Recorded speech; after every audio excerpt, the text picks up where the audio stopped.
there are two different ways of expressing it. One is that Russia has had an enormously successful long-term campaign to change the discourse in the United States, and now the discourse in the United States is changed, and Americans are carrying on with it. And the other is to say these are just Russian mouthpieces, which is clearly not that would be an overly simplistic characterization of what's going on. But in one sense, the effect is the same, isn't it? Yeah, the Cold War is over and both sides lost.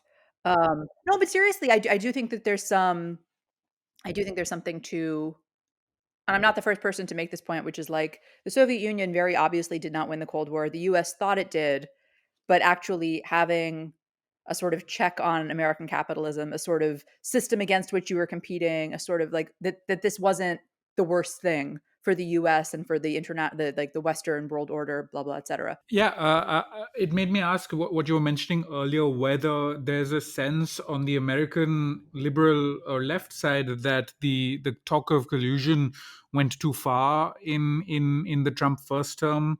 Whether it's something now that like tactically, both tactically and in people's hopes of proving that Trump was a fluke or imposed one, whether people are wary now of even talking about this thing in this term around, seeing how unsuccessful it was then. And maybe finally, like, what we haven't talked about is the very interesting positioning of Russia in EU politics.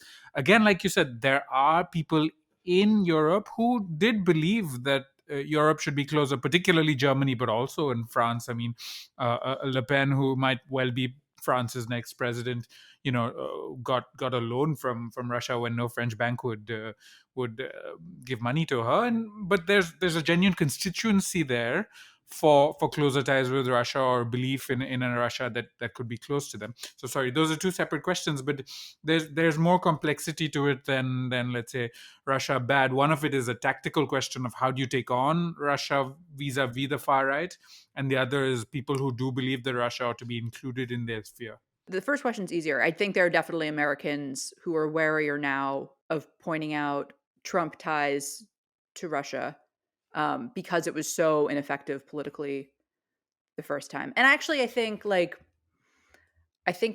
problem the first time is that, in my opinion, it is right and appropriate to point out when an American political actor is meeting with a foreign actor up to or during an election, like, or before they come into office. That's actually, you should do that.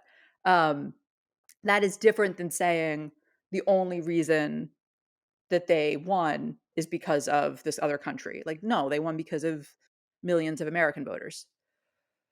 Um, that's number one. Number two, yeah, I think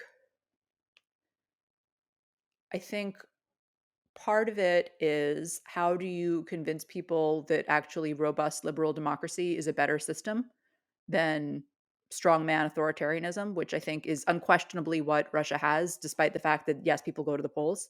Um, I mentioned this. I mentioned the statistic a lot, but that this poll by Globsec that found that half of Slovak men think that democracy is threatening. It's not surprising to me, based on that Prime Minister Robert Fico was able to win re-election campaigning on sort of pro-Russian, anti-NATO, anti-Western sentiment, right? Like that clearly is there in the water. How do you convince people that it's actually more refreshing and nourishing to drink something else? Um, and then finally, look, like, I guess I think especially the US is in sort of a tricky spot here, because, and Western countries generally, right? Like, I think it's right and fair to say we don't want our candidates financed by Russia, but also the US spends a lot of money every year on democracy promotion. Now that's also not the same as like, oh, this candidate in Central Eastern Europe only won because of US support, but it is true that it's not like the United States doesn't spend money for certain geopolitical or domestic political outcomes. Um, and so you kind of have to have a better argument than like, well, when I did it, it was good, right? You can say like, well, I went through the appropriate legal channels, if indeed you did that, whereas you are getting a backroom bribe through a bank or whatever.